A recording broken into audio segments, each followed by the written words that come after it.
Alléluia.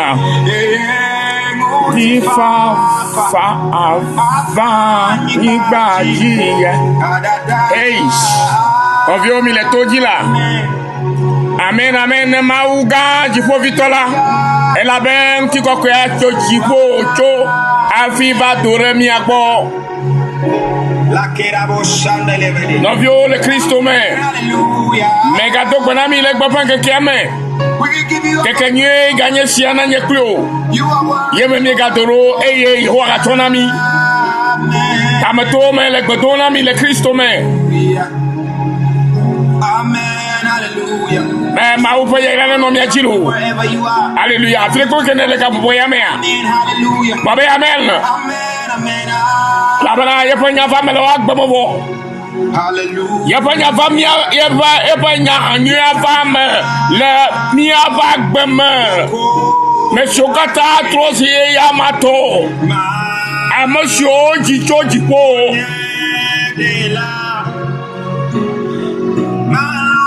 Yata la loya madeloko Yesu Kristo mauve vi gbagbala ke kure ta ogafo ayo lagbe to ma vo ire ma vo men e o to agbe na nye klobe mi ano o jimi cho ya mame to chochi fo ya ye mi apedela yata jabe na loe blibo Arola yo Yesu Kristo da ata no biye. Ma ovolo la dukunu onyana mila no biye. Eya ta yo jimi chochi foro. Ye folo lo sikaje nukunu la. Manyo ye wo mi ba yo sikaji jisika. Emia lo premia to jimi la e gbo mi lo. Ye to folo lo kama ma ye o jimi to chochi fo. Eye ta oyo e polo lo kasi abana elukunu foto wowo no vinye eje sisia nukunu onyela lo gale onye e kakanyo siale e ganabe ala pomo fe lo gama kekeke eye goglo asima toma akpero ma ofo musele egbede ne mabere na nyabelale awo Kristo tore na nyebena ifoji yoji echo Kristo to nyebena ifowo ji ochoro Such an amazing love. The love of God is amazing love. Hallelujah. Ma o folo lo la nya elukuru folo lo la kama so pe o no biye afia me gbeto wa na ba so nu gbo agbela hallelujah yo wa inala ye jimi to ya lokime nene ma eta enyo mi asubo ya mada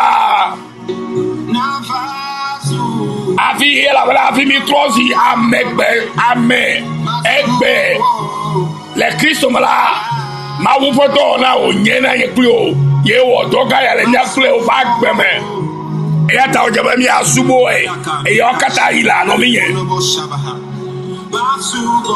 mi la subo e e wo kulu na mi ba gbe me no mi yen e ya ta o je ba la subo e kakakaka me si agbe ala ba ye to ye yo ateka troji o troji bo hallelujah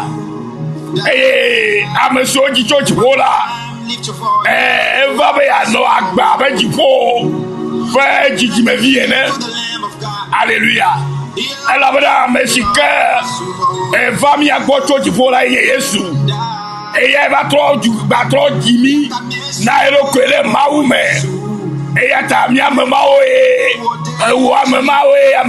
le jipo fiame poge hallelujah amesio jicho jipore wa ele mao fiame poge la lo miye eya ta adola to je sidoko bare de eye no fa jiji yakoe o kudo e to fa jiji yakoe ye jiji na ilo alo mauto ga to ji o to ji fo ma hallelujah maure ira o le gbe fe keke sikenye ekeka nyu e be ga se agbenya sikecho ma ugbo na mi akle o hallelujah alléluia alléluia alléluia alléluia lo bien benjamin le toji alléluia me dakpe de agbo daga bubu ya me eye me jo bubu na ma wure agbo ta la bana iye ga na nye ku agbe egbe ya eya ta bubu mi acho na egbe si agbe eye pe do gaga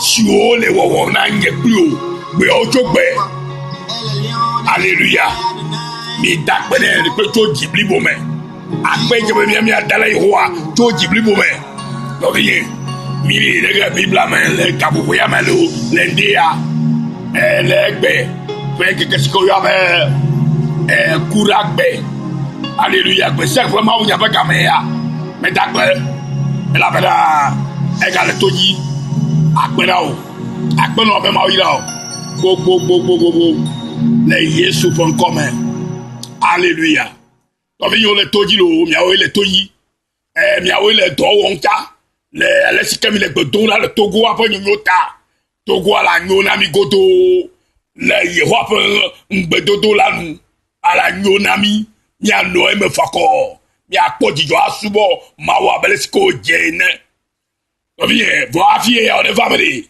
aje togo viu kata ro la jesi nu de ka si kele veut na nyekpi obale nyanya be Kristo to si ne nyena jifo ji ocho eye amesi oji cho jipola eko nu esenu gome eye onyanu ye si jeje susi bena na to ma jesi enyanyu sike cho jifo ne na se gome akaba ne na no agbere nu ne wa ajefa bena otro ji amacho kaka ma ugbo eya tandea madiba mi ayide Bible me eye tanya nye egbeto anye bana Kristo to nye bana jifo oji ocho alléluia Yohanes fagba tato kuku ya me to egbo la nye klobele Yesu ko eji eye ogbro ne bana Yesu ko jile gbogbo lo bana le no bien alléluia Yesu ko eji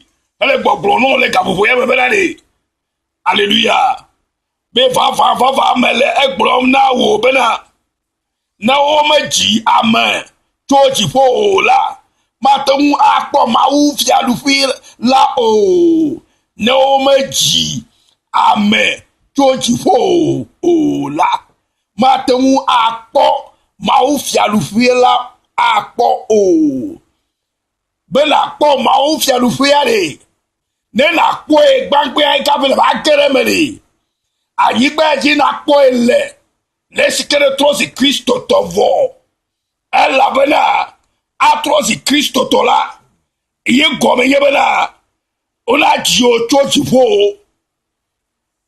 yo ji o chochi fo kwa le esike etrosi Yesu to ye le Yesu me kwa ke na nye kote bena do la dojesi doko bena jifo fa menye jifo yo ji echo eyata atma wa po atopo jifo ha e akpo maufe efialufe la eme le isikeme gami asube na po eme wo agbala dola lo po la jigbe aji ne nyata fa nya yo ji ocho jifo tutu abaleke Yesu Kristo bona Nikodeme ne ya eya le baba no nyekpli o ha egbe ya bena na Yesu ho eji eye ogbo na bena va mele egbo na o bena re na o maji ame aha me enyoro toji fo o la ma tenu akpo ma u fialufe la akpo gbere o aha ni ya madi be mi akomi asegome ya Kristo to nye benale jifo oji ocho na nye be jifo oji echo na no jifo fa jijima fa agbemale ayigba aji ela ba fi si oji ocho la afi ma enye tefe sike eye na etira lo susu dem le de si agbe etogovi enye ba enya si esenya gome eya ta e bible agbona nye pe ole enu ya Matthieu fa gbale ta ma de pour que bla to voto amebele bemi adigi fo fi alfa pepe jejenye yi agbegbe agba eye lupote ola wa chokpere untinami afi si oji ochore afi ma fe ya ye fe jonano didim. C'est pourquoi la parole de Dieu a dit clairement: cherchez premièrement le royaume et la justice de Dieu. Et toutes ces choses vous seront données par-dessus. Matthieu 6, 33. Parce que nous sommes nés d'en haut, nous sommes descendus d'en haut.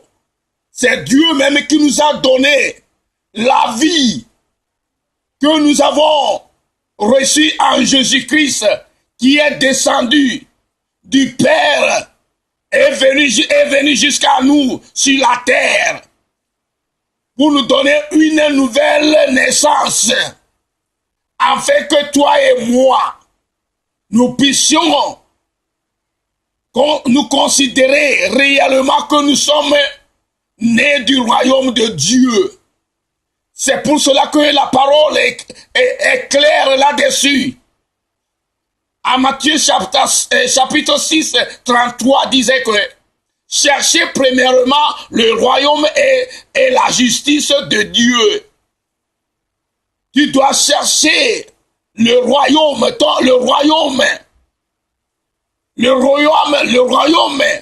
dans lequel tu es né et sa justice premièrement. Après, si comme il faut n'ayez pas qu'à l'expédition, et qu'à l'expédition, ou à faire si comme au Dieu là, maton le bec bello.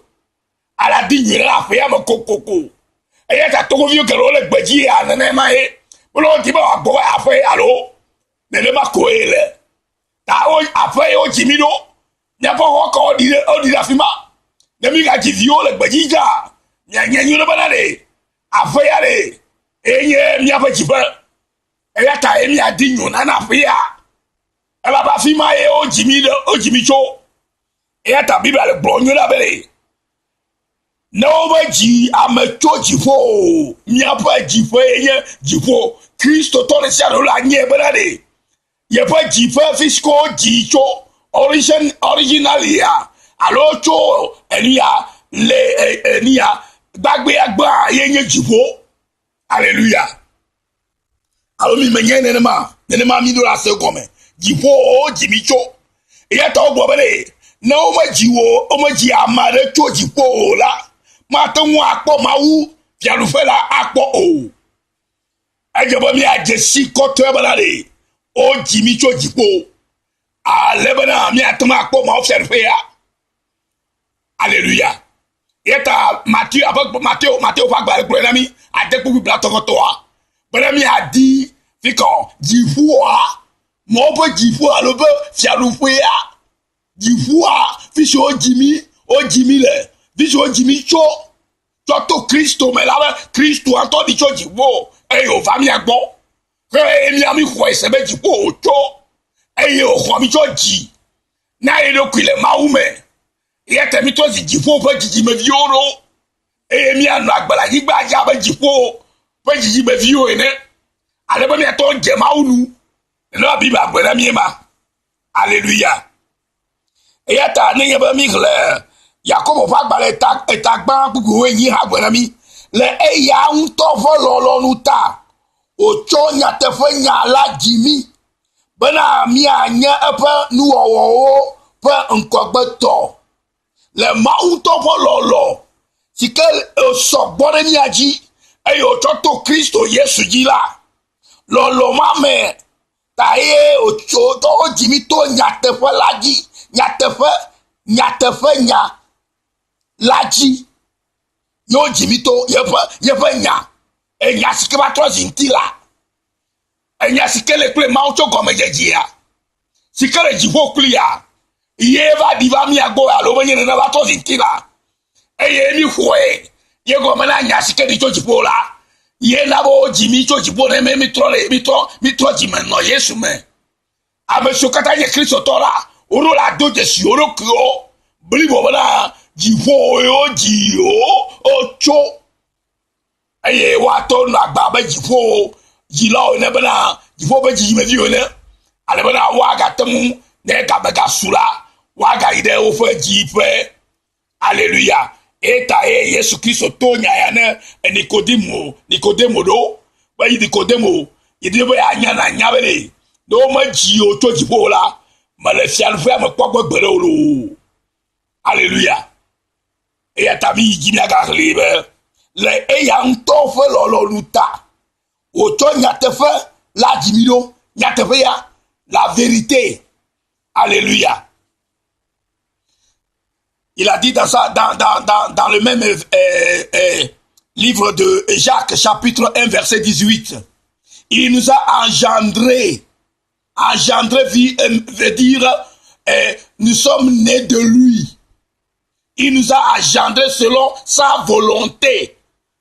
Ce n'est pas notre volonté. C'est la volonté de Dieu que nous sommes engendrés par lui-même, par sa parole, de la vérité, afin que nous soyons en quelque sorte les prémices de ces créatures. Alléluia. Yé to Jimmy, to po lolo nu la me to nya la me. Le e ya on to fe lolo nu ta. O cho nya te fe nya la Jimmy bela mi anya e pe nu o pe nkogbe to. Ya ko fa gbale e ta gba gbugbo we yin egbo nya na mi. Alléluia. In English, he said he chose to give us a birth through the word of truth, that we might be a kind of a fruit, of a first fruit of all his created people that we are. He, God, he has the one who chose to give us a birth. God himself give us a birth through the word of truth. That we might be a kind of a first fruit of all he created. But I'm a shokata. Hallelujah. Nous y allons lever mes amis. Et nous y mire Yohanes fagbale gbato Yohanes fagbale etagbaku weto fi me agbala amesi o ma jicho ovu alo cho nti la fe lolonu alo cho muchu fe lolonu me o ke bom mawu me o ji o cho to vinye Kristo tro zuzure ye gome ye bana o la ji o cho mawu me mais y'a le sikemia no premier to jimi o ko bo ato jimi to maume e ya ta e jifo o jimi cho mau jifo vitola go yo jimi cho amasho kata ho Kristo wa yo le Kristo mala oro la do jesi banare mau jifo yo ji o cho e ya ta yo la na gbere jifo vi nyenye fa agbenu le ayigba yaji benale wa gabatoma akpo. Alléluia. Jifo fialuhea. Eya ta Yesu bona Nikodeme nyere la fia bele no meji am chochi jifo la ma teun akpo ma u fialuhela akpo o. No vie ese nyama gbogbo miema. That Jesus replied very truly, I tell you, no one can see the kingdom of God unless they are born again. Praise the Lord. Unless they are born again. Jesus just replied this to Nicodemus and said to him, truly, I tell you, no one can see the kingdom of God unless they are born again. Hallelujah. And how can we born again?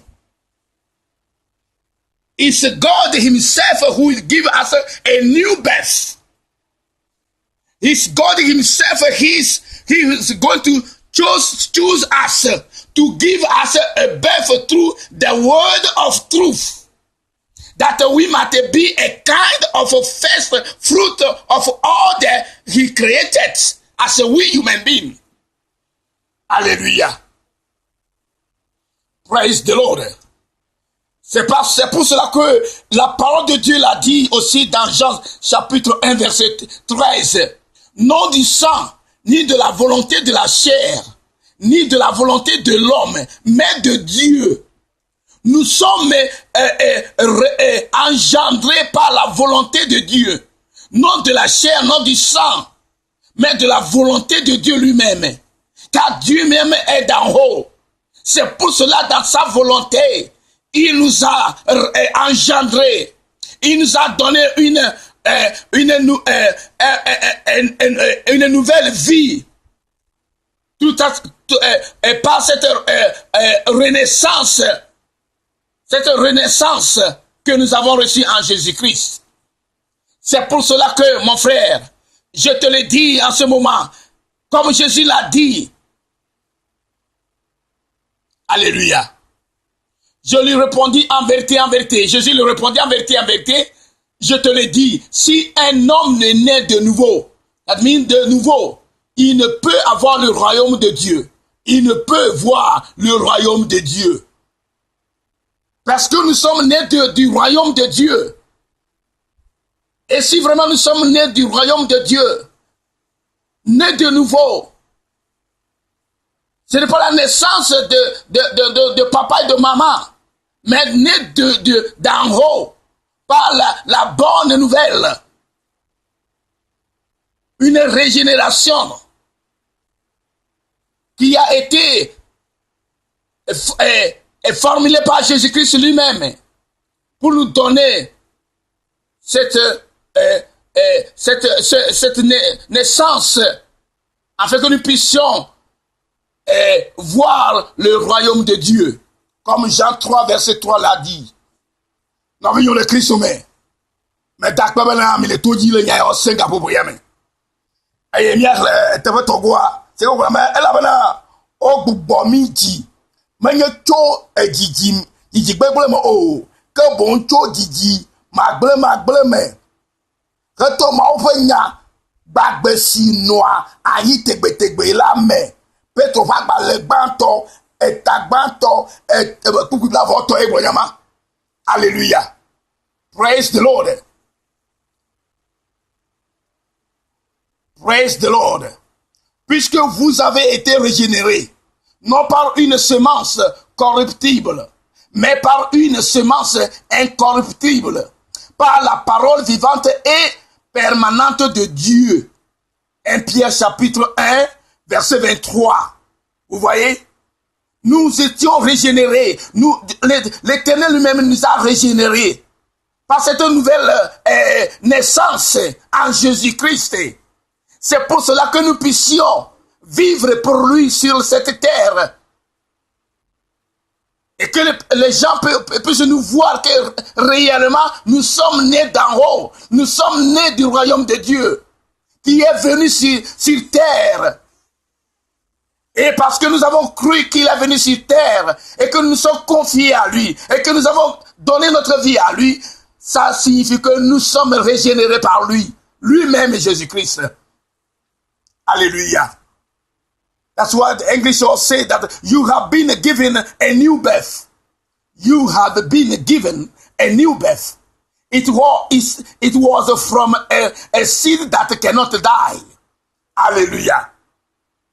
The new birth that we receive from the kingdom of God is a seed that could not die. It's still there forever and forevermore. It's the new life. That new life is from the word of God, which will live forever. 1 Peter verset 123. Hallelujah. Et y'a t'en envie yo, mais dis maman de nous yo gomena milekia. Bena Christo to de la nye bena jifo yo jiyecho et anagbabe jifo vijijiyene le maou mele anigba yaji le Christ me la yigbe dit et ya ta Bible agbo le Yohane se fait agbale gbanto pukuito ple ta to pukuito ame Yohane fait agbale gbanto Jean chapitre 1er Jean chapitre 3 verset 3 quiconque a cette espérance en lui se purifie comme lui-même est pur amesike wo nu gom nu ya metoto la elo mon popo ya bena eko koko nyenye to ya me abresike to nya me koko ene no jimi to Kristo amenyao eye mi pomier ko abajifo vi o mi nyene yo jimi cho jifo la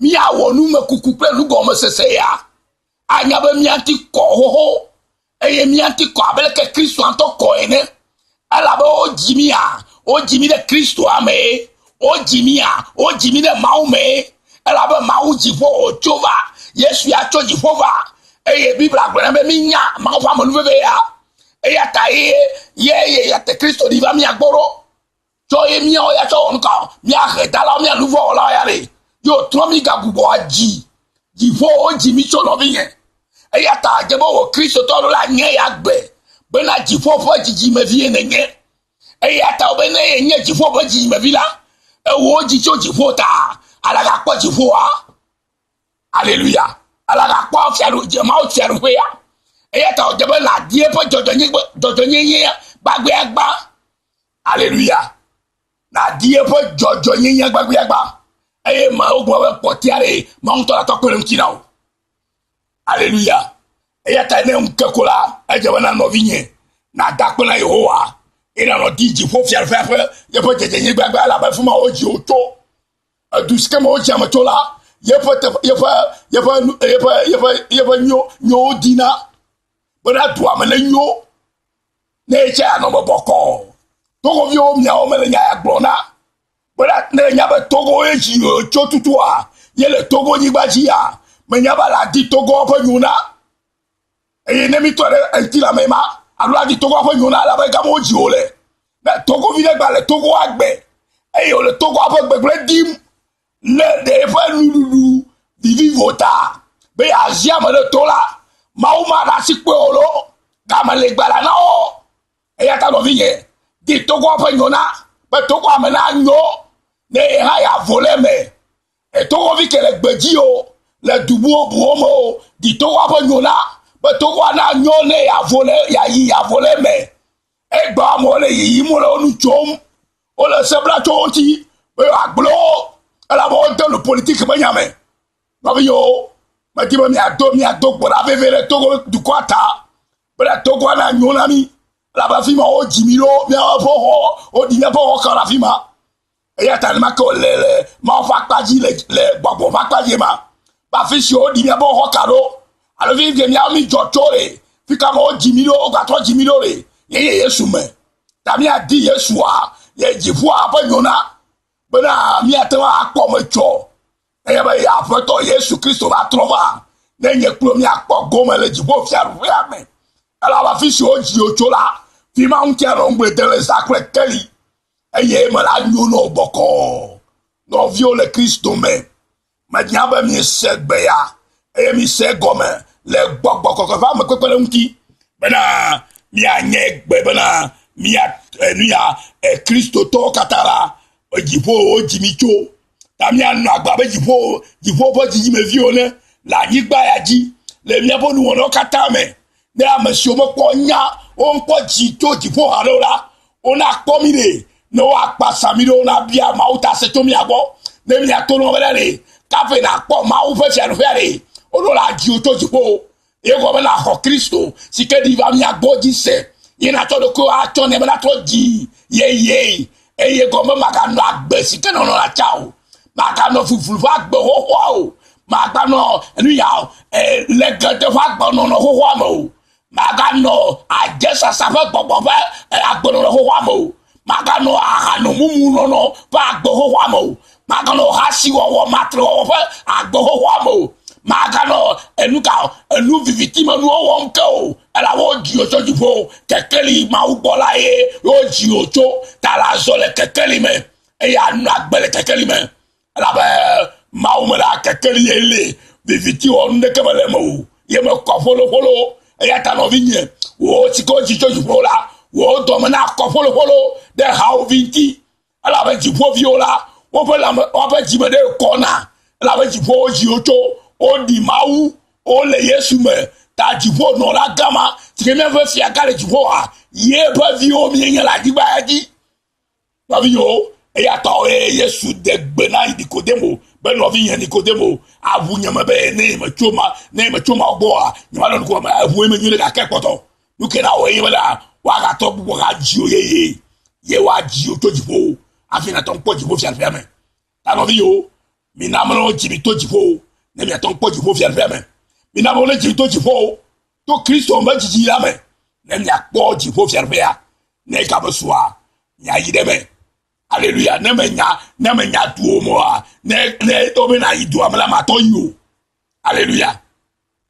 je o ji oro ne me nyi ore yo na yi de ato ya ma nya ipo nko ma nya le ko yo alu tu o ma nya ke du ale o ke le ke la o e je ba o be le vi bubu ma nya fo ma nya ke o ji olo e ti gbe ma o me ti be mi ti gbe o e ya ta si ke ada pe fa o ti gbe e bo ma ti gbe o ye to ba de o le gbe chichi me o bele ma u wa to fo nuwo ko wo ye na bo be nuwo ko lo le viviti me lo mo bele ma u o amerika be be ma fon kumo e ma be kola ya o be kola finama mi va fi akaba mi ato mi la mi le mo nu di me mi ato ama nu cho me fa ma o mi ma ton we o ama para vous le mi fa ma on ti vive lai mi ma ta e la gbaje na mi kaba e ma on to cho la gbaje tana o e de Christopher e lolo gama to fi o to gomo je dia e ye o cha fo e la gbaje cho na no mo wu lo de wa cha avoto ato ma la de la gbaje ya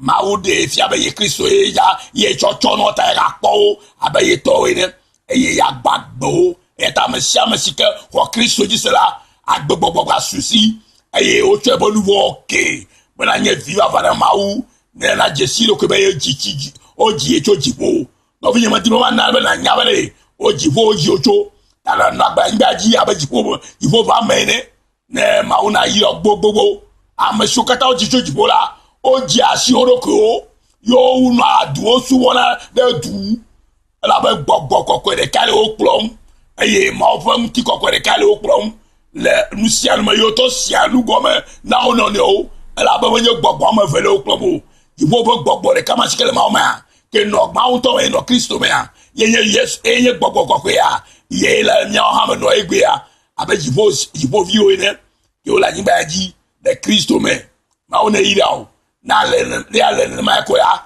bo for kan gba do enya we pa meta poko blebo va gboro e ma o to fo ngba ti o do la gbo ti la menye wo la ko le va mo yen to ko la be o le wa no mo fa no se kala ke pam ye pe ka mo su ko ava mo no ta ba ga ti ji kura o no ma o me abeji po vi ne ko na po be le nu so kata ma o bo fa gbe ji de ma va mo ma ava mo kenkekem le Yesu po ko ma o ne ga yo gbe ya ne na ira me do to siare tikele toji senya ya wele to wo mbele o ha to nya va bom chi agbo wo e mane na mabubu bala una son chume na opere de popo ta o chale to awo mema ma ona yo gere le Yesu fon come ape ya no vi ke ai ko ya ba Yesu yo o ira ma ololo avoji do la le to Kristo la ye ga cho gbe fo nya nyi sia rami e bala ma un poco ko la ko nya tiba na to ma se gome nya na gbere un nya fu va peru kenkem le Kristo son come to ba bega isare nya ga ide YouTube nya ko Yesu nyo iram nya pon sem na fima e ko kata me gbon via le YouTube ji nya po nya ga se gome nyi les questions de bien là nya bien la to WhatsApp ji alo me na no ba nyo le afio a video ji va ilita nya ga ayo fa ma wala irami ga isare e ya ji ke pour voir le nya WhatsApp no ba nya to ma bien nya lo ri fa mi akata mi aso le mi no obo na ma ona ila mi gere akpe mi aga do saria le Yesu pon kobelo amen.